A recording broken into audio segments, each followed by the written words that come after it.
उमा, तुमसे दूर रहकर तो मैं भी अत्यंत विचलित हूँ।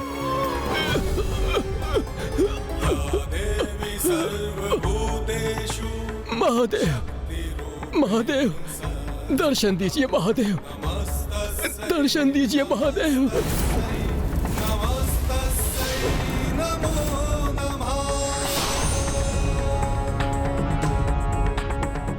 माता, मुझे इस बंदी गृह से मुक्त कराइए। मैं यहाँ अपार कष्ट में हूँ माता।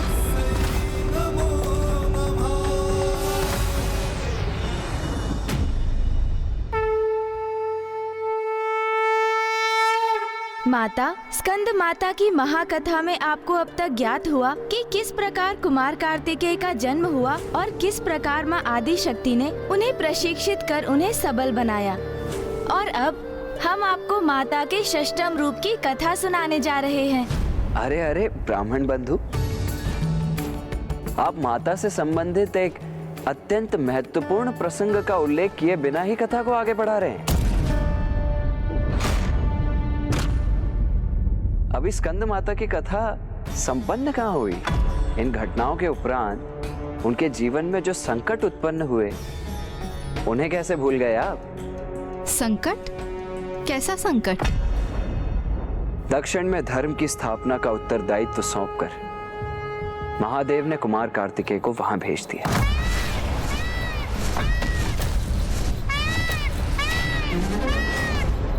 जिसके उपरांत पुत्र वियोग उन्हें सताने लगा। और मैं पूर्ण विश्वास से कह सकता हूं कि अपने श्रेष्ठ एवं सर्वाधिक प्रिय पुत्र के वियोग की पीड़ा को मिटाने के लिए ही उन्होंने गणेश जी को उत्पन्न करने का निर्णय लिया। अर्थात गणेश जी का जन्म हुआ।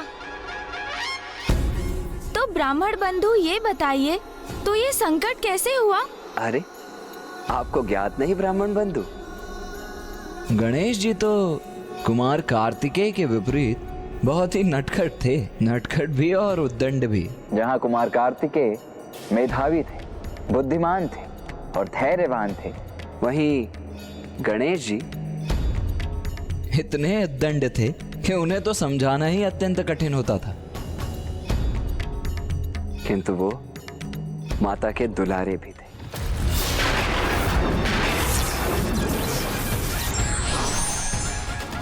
ठहर जाइए।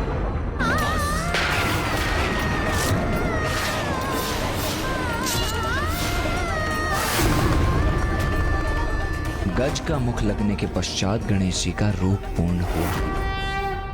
माता पार्वती ने उन्हें भी शिक्षा के साथ सुसंस्कार प्रदान किए और माता के उचित मार्गदर्शन के कारण ही उन्हें प्रथम पूज्य पद की प्राप्ति भी हुई। और वो विजेता हैं गजानन। प्रथम पूज्य गणेश की, प्रथम पूज्य गणेश की।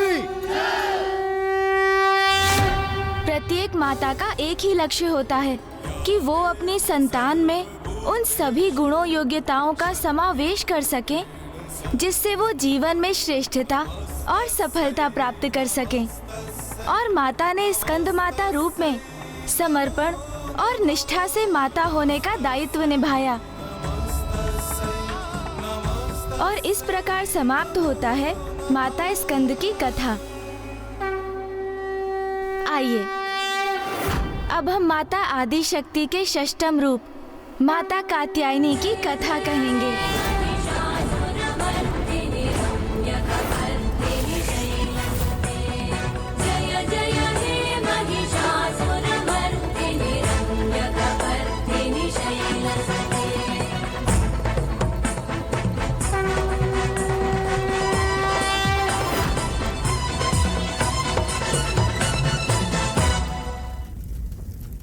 माता पार्वती ने एक कुशल गृहिणी के समान कैलाश में महादेव की गृहस्थी को संजोया, किंतु वो अपनी आंतरिक शक्तियों के बल पर ही ऐसा करने में सफल हो सकी।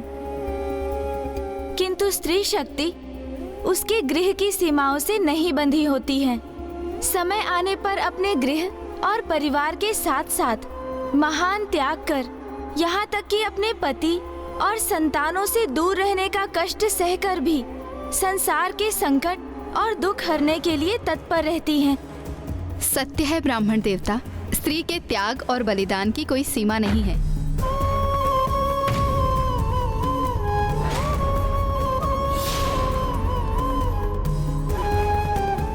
आपने सर्वथा उचित कहा माता। त्याग की प्रतीक स्त्री के इस रूप के दर्शन करेंगे हम माता कात्यायनी की कथा में, क्योंकि इस रूप को धारण करने हेतु माता को अपने स्वामी महादेव एवं दोनों पुत्रों कुमार कार्तिकेय एवं गणेश जी से दूर होने पर विवश होना पड़ा था। ये उस समय की घटना है जब संसार पर एक महा अत्याचारी दैत्य का आतंक छाया था और वो दैत्य महिष रूप में भी परिवर्तित हो सकता था। इसीलिए उसका नाम था महिषासुर। महिषासुर ने कठोर तप कर ब्रह्मदेव से वरदान प्राप्त किया कि उसका वध मात्र और मात्र कोई स्त्री ही कर सके, क्योंकि वो स्त्रियों को दुर्बल और हीन मानता था और उसे विश्वास था कि ये वरदान पाकर वो अमर हो गया है और उसके अनुसार कोई भी स्त्री उसका वध करने में सक्षम नहीं होगी। वरदान प्राप्त करने के उपरांत महिषासुर की शक्ति में वृद्धि होने लगी। उसने देवताओं को पराजित किया, त्रिलोक पर अपनी विजय प्राप्त की और संसार में महिषासुर का आतंक छा गया। जहां एक ओर महिषासुर के आतंक से संपूर्ण सृष्टि में त्राहिमाम का स्वर गूंज उठा था, वहीं दूसरी ओर उसका वध करने हेतु माता ने ऋषि कात्यायन के घर उनकी पुत्री कात्यायनी के रूप में जन्म लिया। ये भी माता की ही लीला थी। माता कात्यायनी ऋषि कात्यायन की पुत्री थी, इसीलिए उन्हें इस रूप में देवी कात्यायनी के नाम से जाना गया। जबकि दूसरी ओर समस्त सृष्टि महिषासुर के आतंक से त्राहिमाम त्राहिमाम कर उठी थी। तब समस्त देवता माता कात्यायनी के समक्ष पहुँचे और उनसे महिषासुर का वध करने का अनुरोध किया।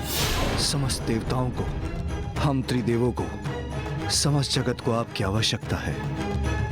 एकमात्र आप ही महिषासुर का वध कर सकती हो।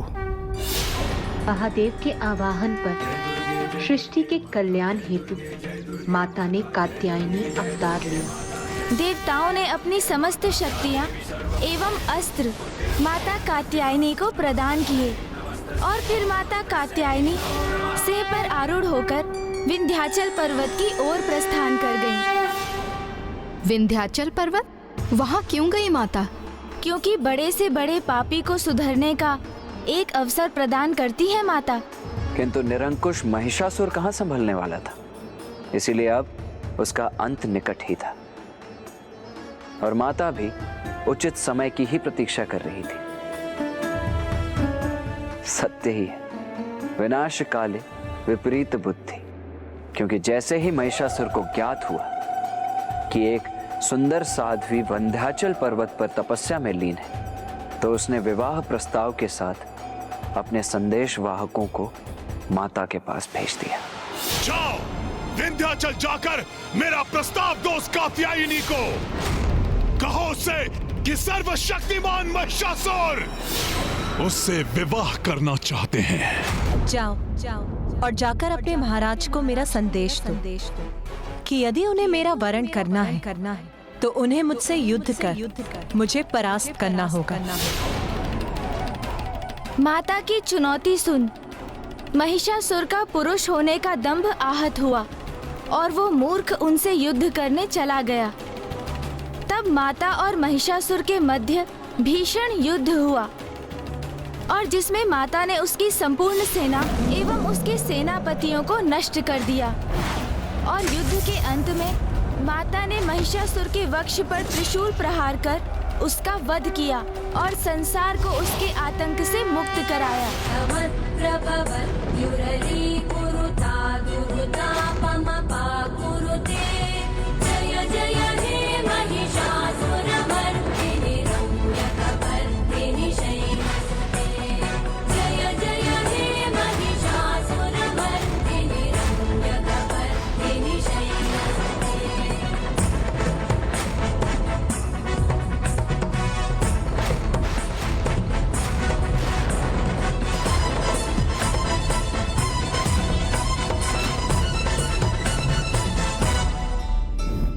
आइए अब हम अपने षष्टम चक्र अजना चक्र पर ध्यान केंद्रित करते हैं, जो हमारे नेत्रों के ऊपर दोनों भ्रिकुटियों के मध्य बिंदु पर स्थित है। इसलिए इसे तृतीय नेत्र भी कहा जाता है। माता कात्यायनी की प्रार्थना करने हेतु अब आप अपना ध्यान उस बिंदु पर केंद्रित कीजिए।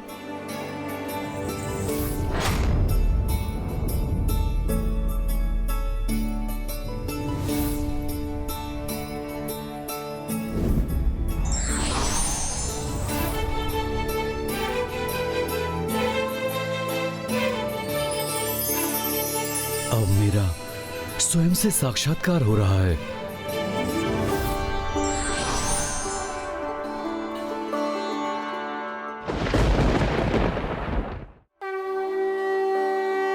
नवरात्रि के इस दिवस जो साधक माता की पूजा करते समय अपना सर्वस्व समर्पित करते हैं, उन्हें माता दिव्य दर्शन देती हैं और माता की कृपा से उसे अर्थ, धर्म, काम, मोक्ष इन चारों फलों की प्राप्ति होती है। और वो जब तक जीवित रहता है, मृत्यु लोक में भी उसे स्वर्ग के अलौकिक तेज का अनुभव होता है। और पूर्ण भक्ति एवं निष्ठा भाव से जो भक्त माता की पूजा करते हैं, उनके जीवन से शोक, संताप, भय सदा सदा के लिए दूर हो जाते हैं और वो साथ ही जन्म जन्मांतर के पापों से मुक्ति प्राप्त करता है। अब हम माता कात्यायनी की आरती करेंगे।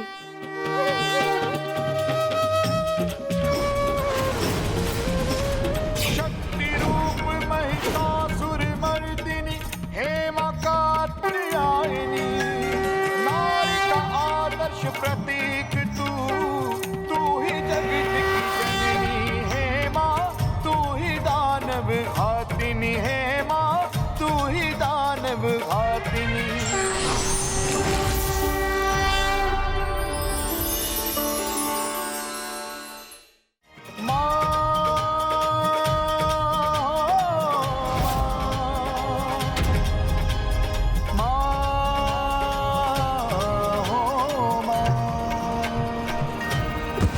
अग्निदेव, संभालिए अपने आप को। अग्निदेव, संभालिए, आइए, संभालिए अपने आप को। ब्रह्मदेव, नारायण, हम सभी देवता दुर्बल हो गए। कृपा कुछ कीजिए प्रभु, कुछ कीजिए। ये तो बहुत दुख की बात है कि यहाँ आप देवताओं की ऐसी दुर्दशा हो रही है और वहाँ वेद माता भी अपार कष्ट में है।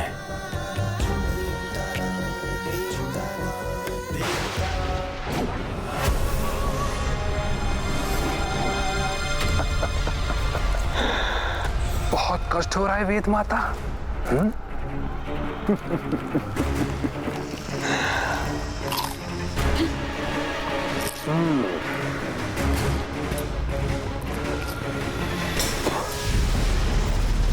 बहुत दुर्बल हो गई तुम वेद माता। बड़े दुख की बात है।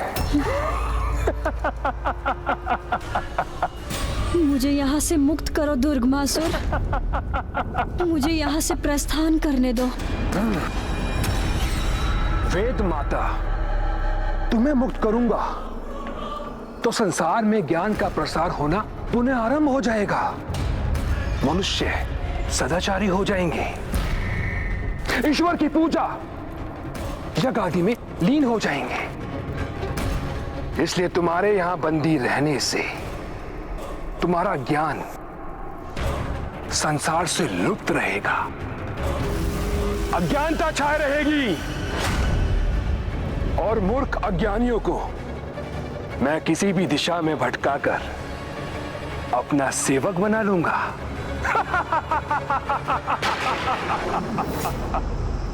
और फिर सभी मुझे दुर्गमासुर को, उस परम शक्तिशाली असुर को अपना ईश्वर मानने के लिए विवश हो जाएंगे।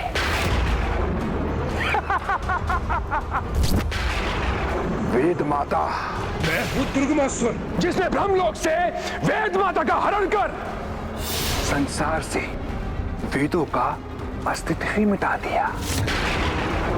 इसलिए मैं तुम्हें कदापि मुक्त नहीं होने दूंगा।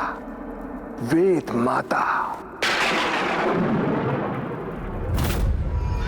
माता, माता आदिशक्ति, मेरी सहायता कीजिए माता।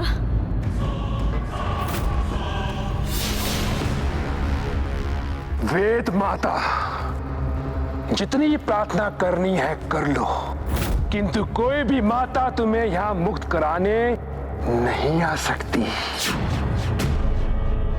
अब सिर्फ संसार में मेरी पूजा होगी, दुर्गमासुर की। मैं संसार में इतना आतंक फैलाऊंगा, इतना आतंक फैलाऊंगा कि संसार में सभी मेरे नाम का उच्चारण करने के लिए विवश हो जाएंगे।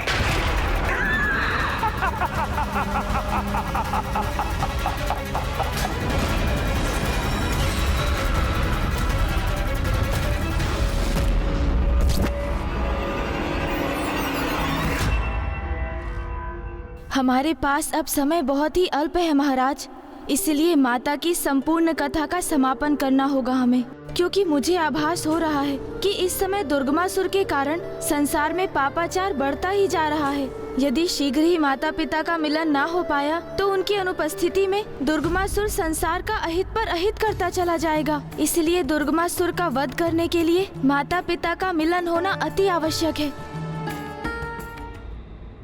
फिर माता वेद माता को लौटा लाएंगी और सब कुछ पुनः कुशल हो जाएगा।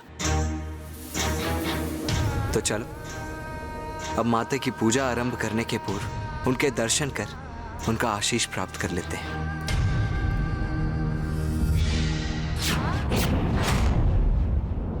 माता, आज हम महाराज देवोदास और महारानी सरला को आपके सप्तम रूप की कथा सुनाने जा रहे हैं। हमें आशीष दीजिए कि हम ये कार्य भली भांति संपन्न कर सकें। आप हमें राजभवन लौटने की अनुमति दीजिए माता। पुत्र कार्तिक, पुत्र गणेश, वहां जाने के पूर्व ऋषि जयगस्वे से भेंट कर उनके कुशल का ज्ञात अवश्य कर लेना। जो आज्ञा माता।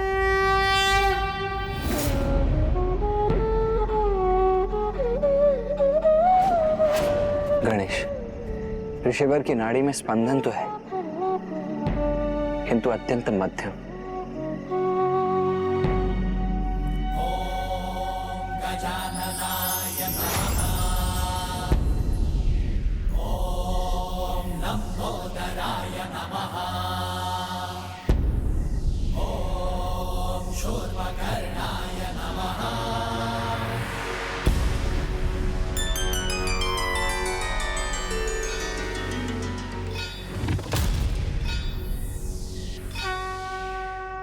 यह उचित किया गणेश।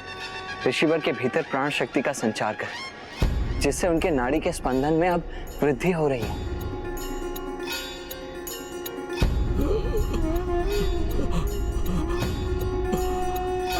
महादेव, आप आ गए प्रभु।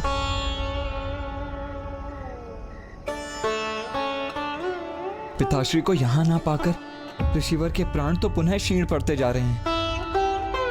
ऋषिवर, मुझे देखिए।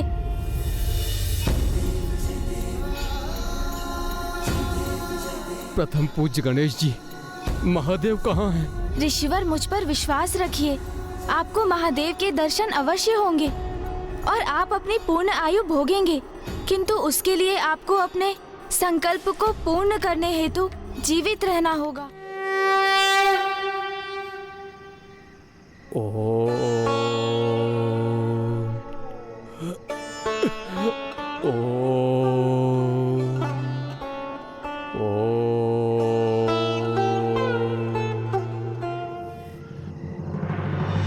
गणेश, ऋषिवर की नाड़ी का स्पंदन अब सामान्य गति की ओर लौट रहा है। जब तक वो इस प्राणायाम का अभ्यास करते रहेंगे और अपने श्वास की गति पर नियंत्रण रखेंगे, वो इसी समाधि की अवस्था में रहेंगे।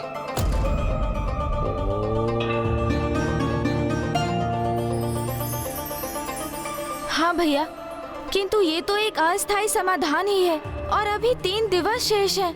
हमें पिताश्री को काशी लौटाने का उपाय भी ढूंढना है। आओ गणेश, पूजा का समय हो चुका है, हमें राजभवन लौटना चाहिए अब। हाँ भैया।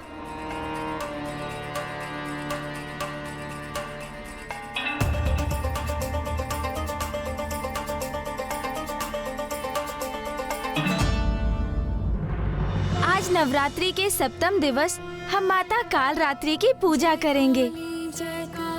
माता काल रात्रि अर्थात माता आदिशक्ति की वो रूप जो काल अर्थात मृत्यु को अपने वश में करने में समर्थ है। इस रूप में माता संसार को स्त्री की इच्छा शक्ति का परिचय देती है और ये दर्शाती हैं कि स्त्री शक्ति, भक्ति एवं तपोबल से अपने परिवार पर आए किसी भी संकट को दूर करने में सक्षम होती है, फिर वो संकट मृत्यु ही क्यों ना हो।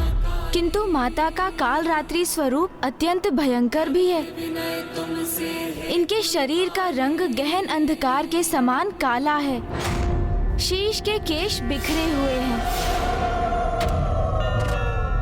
और इनके कंठ में विद्युत समान चमकीली माला स्थित है। माता के 3 नेत्र हैं जो ब्रह्मांड के प्रतीक के समान गोलाकार हैं। प्रत्येक नेत्र से विद्युत समान चमकीली प्रकाश किरणें प्रस्फुटित होती हैं। इनकी नासिका से श्वास प्रवाह के स्थान पर भयंकर अग्नि के समान ज्वालाएं प्रवाहित होती हैं और इनका वाहन गर्दभ है। इनके 4 हाथ हैं। दाहिनी ओर के ऊपर वाले हाथ वर मुद्रा में रहता है और नीचे वाला हाथ अभय मुद्रा में रहता है और बाईं ओर के ऊपर वाले हाथ में लोह कंटक और नीचे वाले हाथ में खड्ग रहता है। माता काल रात्रि अज्ञानता रूपी बुराई का विनाश करती है और अपने भक्तों को वो शांति, स्थिरता एवं साहस प्रदान करती है। स्वरूप से भयंकर प्रतीत होने वाली माता काल रात्रि की पूजा का फल सदैव शुभ होता है, इसीलिए इनका एक नाम शुंभकारी भी है।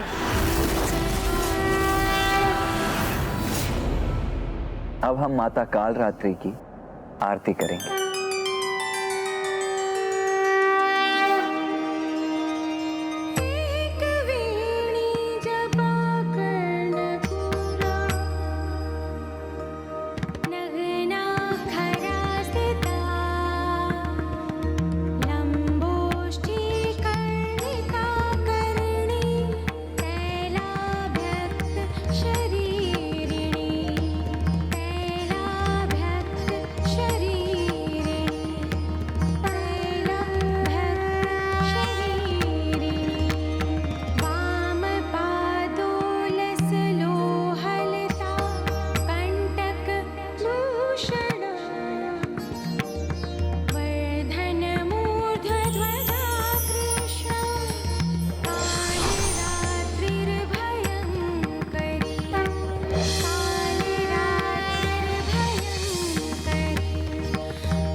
माता काल रात्रि है संताप हरे रुद्राणी, माता शुभ वरदात्री है माँ, माता शुभ वरदात्री है माँ, माता शुभ वरदात्री।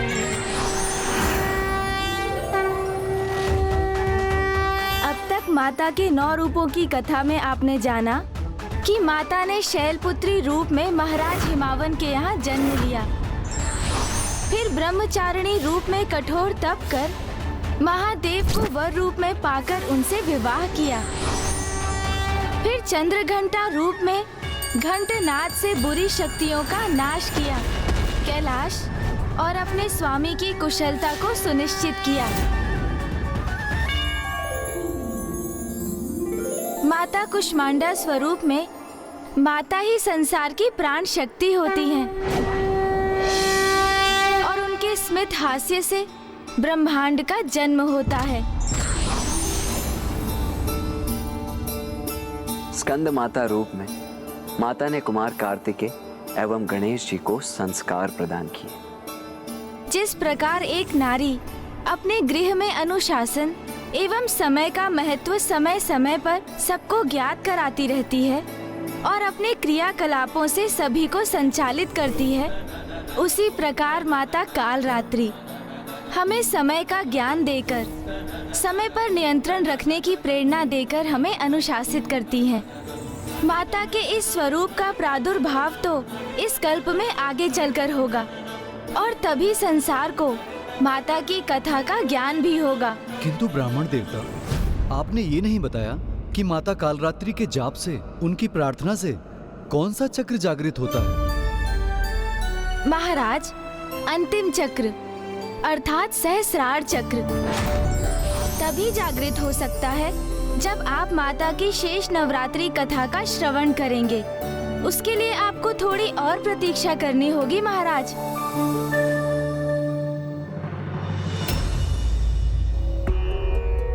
मैं और भैया भी तो उसी समय की प्रतीक्षा कर रहे हैं जब आपके समस्त चक्र जागृत हो जाएंगे और आप समझ सकेंगे कि पिताश्री का काशी लौटना कितना आवश्यक है। आज नवरात्रि का अष्टम दिवस है। आज हम माता महागौरी रूप की कथा कहेंगे। माता महागौरी, हम माता के इस रूप की कथा सुनने के लिए अति उत्सुक हैं ब्राह्मण देवता। गौर अर्थात स्वर्ण, माता का ये अद्भुत और सुंदर स्वरूप स्वर्णिम आभा से सुशोभित है।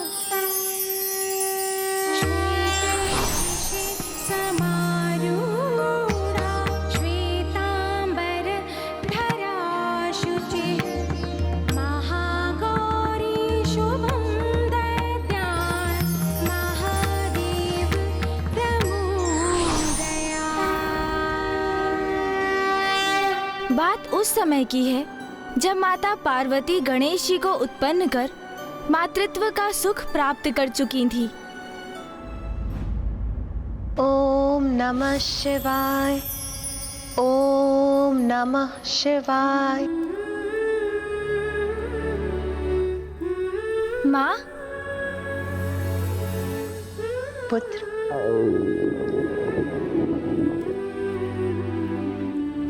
माँ, मैं अपनी पूजा संपन्न कर चुका हूँ, किंतु मुझे बहुत भूख लगी है।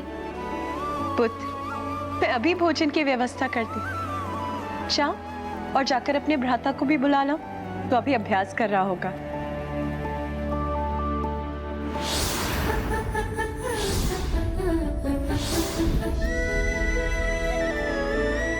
माता तो पूर्ण रूप से अपनी गृहस्थी की देखरेख में मग्न हो गई थी।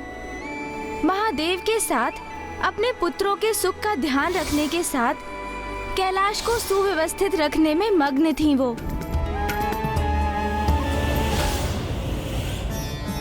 नाथ, देवी पार्वती को इतनी कुशलता से अपनी गृहस्थी संभालते देखकर देवी मैना और महाराज हिमावन को अपनी पुत्री पर कितना गर्व होगा ना।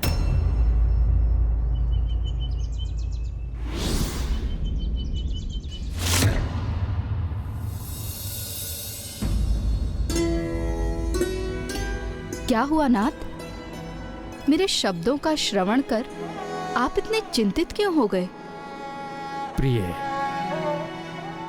देवी पार्वती गृहिणी का कर्तव्य तो बड़ी कुशलता से निभा रही हैं, किंतु मुझे आशंका है कि वो इस साधारण दिनचर्या में कहीं इतनी तल्लीन तो नहीं हो गई हैं कि अपना वास्तविक परिचय ही भूल गई हैं।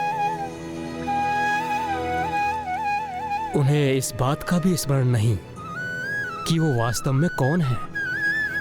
यह सत्य है कि वो एक पुत्री होने के साथ साथ एक पत्नी भी हैं और एक माता भी हैं, किंतु इससे भी पूर्व वो देवी आदिशक्ति हैं। देवी पार्वती को उनके वास्तविक अस्तित्व का स्मरण कराने का समय आ गया है। आप उन्हें ये स्मरण कराएंगे? नहीं, यदि इसमें मुझसे तनिक भी त्रुटि हो गई तो मैं देवी आदि शक्ति के कोप को सह नहीं सकूंगा। किंतु यदि आप सृष्टि रचयिता ब्रह्मदेव इसमें अपनी असमर्थता जता रहे हैं, तो फिर अत्यंत कठिन कार्य को करने में भला कौन समर्थ होगा? और कौन? ये तो स्वयं भोलेनाथ महादेव को ही करना होगा।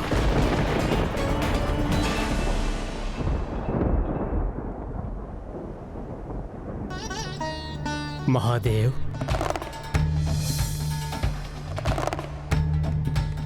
क्या हुआ ब्रह्मदेव? किस चिंता ने आपको यहां आने पर विवश कर दिया? महादेव, जगत कल्याण हेतु अब वो समय आ गया है जब देवी पार्वती को अपने देवी महागौरी रूप में प्रकट हो जाना चाहिए। ब्रह्मदेव, ये तो आपको भी भली भांति ज्ञात है कि देवी आदि शक्ति अपना दिव्य स्वरूप किसी कारणवश ही प्रकट करती हैं। जैसे यदि सृष्टि पर किसी असुर का आतंक छाया हो या उनकी संतानें किसी बड़ी संकट में हो आदि। तब ऐसा एक कारण आपको ही उत्पन्न करना होगा महादेव।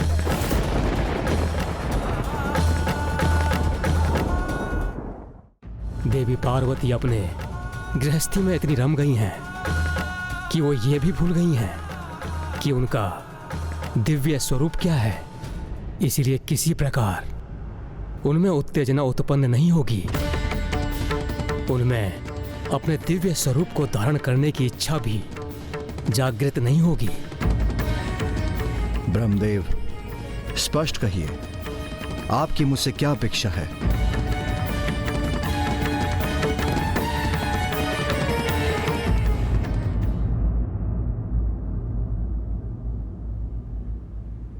क्या हुआ माता? आप अचानक इतनी विचलित क्यों हो गईं?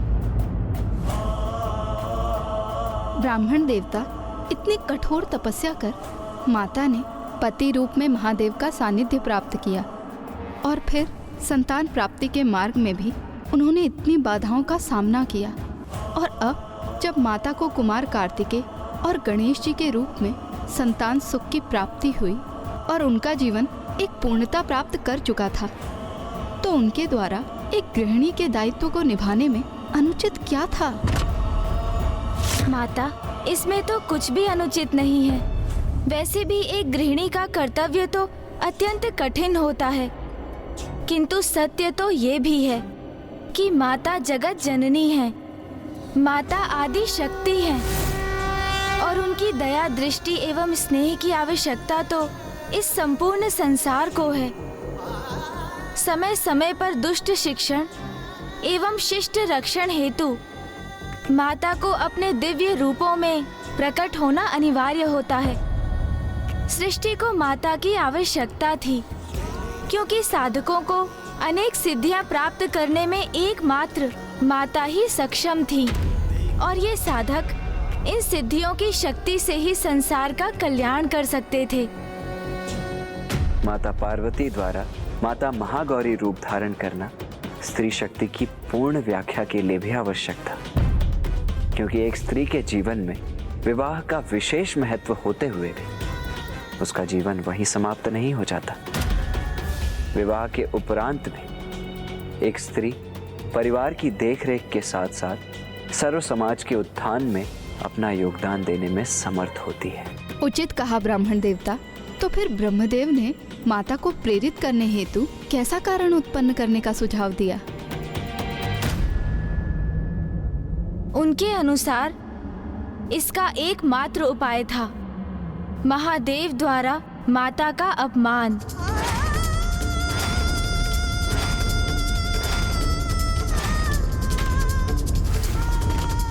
निंदा, निंदा।